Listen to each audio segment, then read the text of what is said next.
Hello everyone. In this video, we will discuss about multi-phase flow in a porous medium. We have already discussed about a single phase flow in a porous medium. The flow rate can be defined using Darcy's law. I will link that video here. We had discussed that volumetric flow rate, so Q is in meter cube per second, is proportional to the permeability, area of cross section. Unit of permeability in SI unit is meter square, and we use Darcy. Area is in meter square. Pressure in Pascal, so pressure gradient Pascal per meter, and viscosity, which is Pascal second. If we want to find velocity or volumetric flux, then we divide by cross-sectional area. So for that, if you think this is the cross-sectional area of a porous medium, then we divide by the whole area. Using this, we get this velocity, which is called Darcy velocity. However, interstitial velocity of the fluid that is flowing in this porous medium is different from this Darcy velocity, and actually it is more than the Darcy velocity.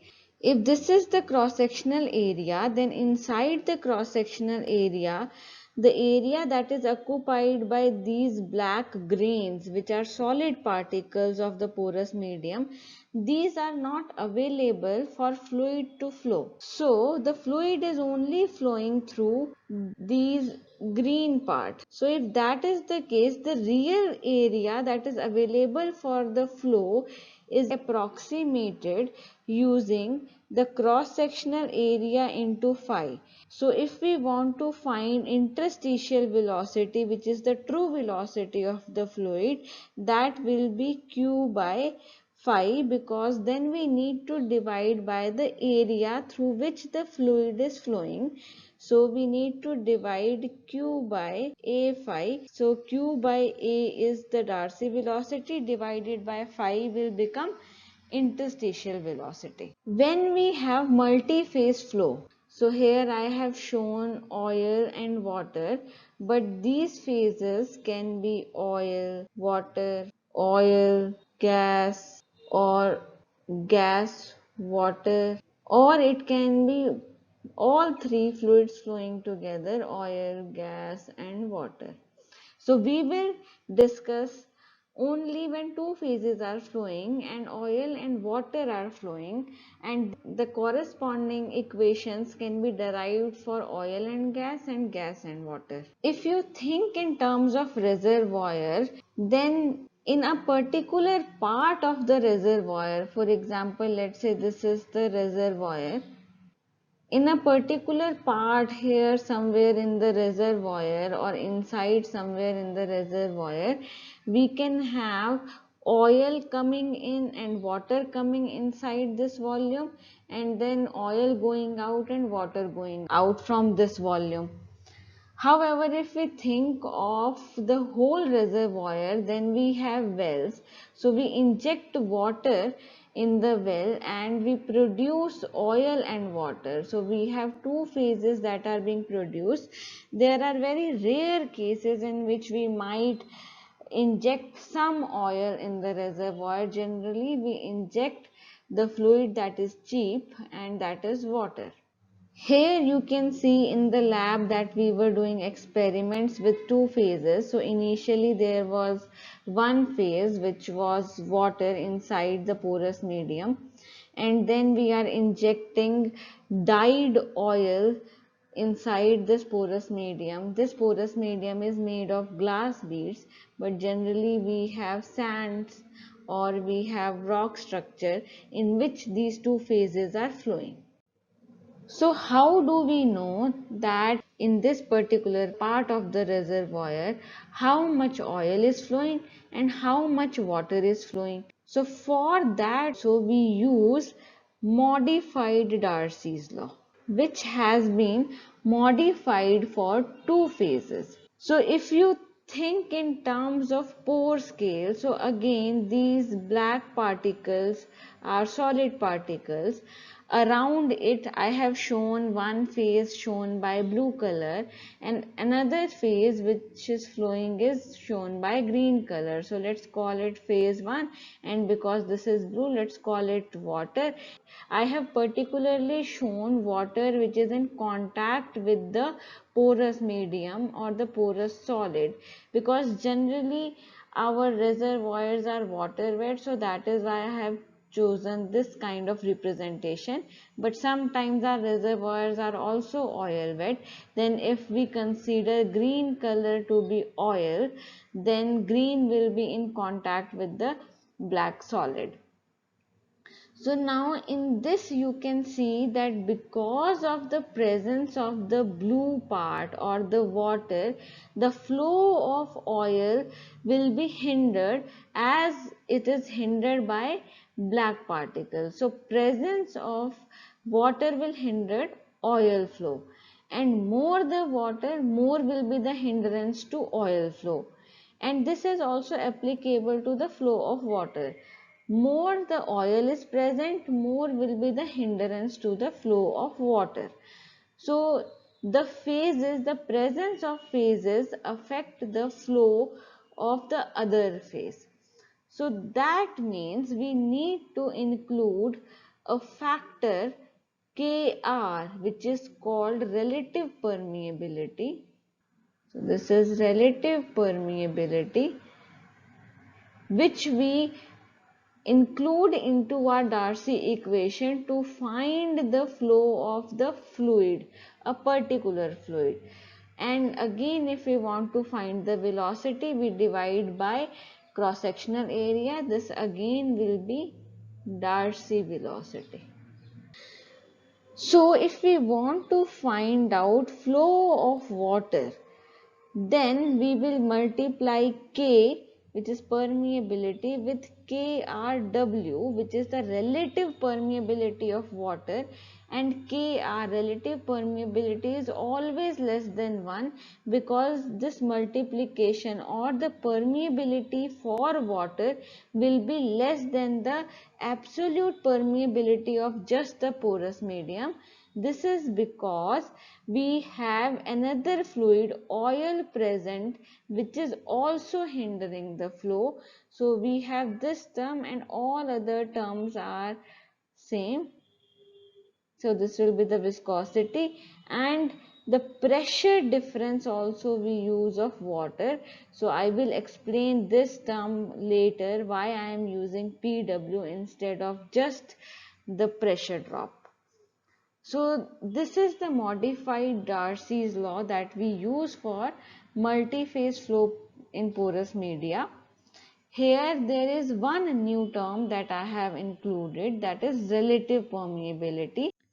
Now we will discuss about the relative permeability for a bit. As we know, the relative permeability is less than 1, and the presence of one fluid phase hinders the flow of another fluid phase. For example, if oil and water are present, then more the oil is present, less will be the relative permeability of water, and if more water is present, then less will be the relative permeability of oil. So the relative permeability is shown here in this curve, where y-axis is the relative permeability and x-axis is the water saturation. So we are considering oil and water system, and we could have shown oil saturation here, but conventionally you will see that if water is present, generally on x-axis we show water saturation. So in literature you will see this convention. However, showing oil saturation for oil water system is not wrong. And for oil water system, SO plus SW equal to 1, so SW is equal to 1 minus SO. Here the curve that I am marking in blue is the water relative permeability curve, and the curve that I am marking in green is oil relative permeability curve. So as we have discussed earlier also in one video, that green is generally used for oil and blue is generally used for water in industry also. We can also note that as the oil relative permeability is decreasing, water relative permeability is increasing. And with increasing water saturation, which is happening along x-axis, the water relative permeability is increasing and oil relative permeability is decreasing. Water saturation varies from 0 to 1 and relative permeability also varies from 0 to 1. Now, important point to note here is that zero relative permeability of water is at some SWC and not at 0. Similarly, zero relative permeability of oil is at SROW, which is the residual oil saturation. So the water saturation will be 1 minus SROW. So at this point, there is still some oil present, but still that oil does not move and the relative permeability becomes 0. So what is happening here? For that, we will go back to first few videos of this lecture series where we consider that we have a reservoir which was initially filled with water, and when oil from the source rock comes in due to buoyancy, it displaces water. When oil displaces water, because initially our rock is water wet, oil will go first in larger pores and then subsequently when the pressure increases it will start going into the smaller and smaller and smaller pores, but there will be some pores which will be very small where oil will not be able to displace water because water becomes disconnected. I will show it using a picture also. For that, consider that these black markings are sand grains, and then initially we had water. So water I will represent by blue color, water present everywhere. Then oil comes in, oil I will show using green. So when oil comes in, oil first goes into these big pores, wherever big pores are there, and subsequently it will keep going to big pores, and a time comes when some of the water will become disconnected. For example, you can see this water has become disconnected from the surrounding water. So after a very long time, when the majority of the pore spaces are filled with oil, then there will be a lot of small pores where water will become disconnected, and then if water is disconnected, then water cannot move. So at that particular saturation, we say that we have reached connate water saturation represented by SWC. So at that point, if water cannot move, then QW, which we can say is minus K KRW by mu W del P W by del X. This QW is equal to 0 because water is not moving. We have some absolute permeability, all other terms are not 0. So that means relative permeability at that point has to be 0. So relative permeability at connate water saturation becomes 0. Now what we do is then after some time we start injecting water here. So when we start injecting water, water displaces oil, then water will go into these smaller pores because water is more wetting, so it will displace some of the oil like this. But there will be oil that will be left in the larger pores, and now this oil will become disconnected. So when this oil becomes disconnected, that means this is the residual oil saturation, and at this residual oil saturation, water saturation is 1 minus SROW. Now at this point what is happening, that oil is not moving but water is moving at the highest flow rate. So KRW is max at this point.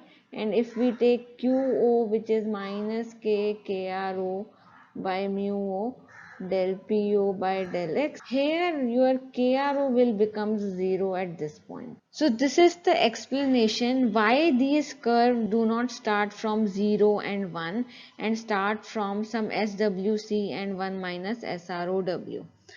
Another question that you can ask about these curves is that why relative permeability does not start at 1 and why water relative permeability max is much lower than the oil relative permeability max. From this explanation, we have seen that oil occupies the larger pores, and for the larger pores, if you go back to the video where we find permeability of tubes, you will see that permeability is proportional to R square. Now if we consider our porous medium as bundle of capillary tubes, then you will see that when oil is non-wetting, oil will be present in the larger tubes and water will be present in the smaller tubes. Combined permeability will be related to the size of the pores. At connate water saturation, oil is present in all the big pores, then the permeability of the big pores will be large. But if we go to the other end at 1 minus SORW, at this saturation water is present in the smallest of pores, even though the saturation of water is maximum, but the permeability for these pores will be less than the permeability of the larger pores. So that is why there is a difference, and that is caused because of the wettability. If we consider oil to be non-wetting for the reservoir and water is more wetting.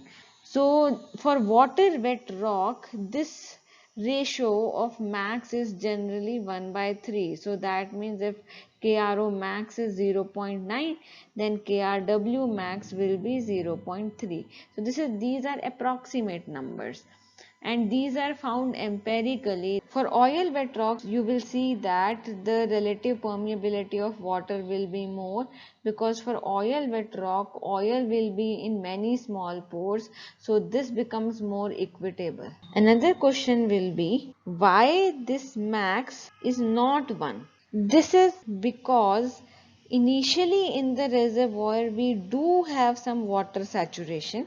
So that means the permeability for oil KO, which is K into KRO, this is less than K, the absolute permeability, which is when we have only one phase in the reservoir.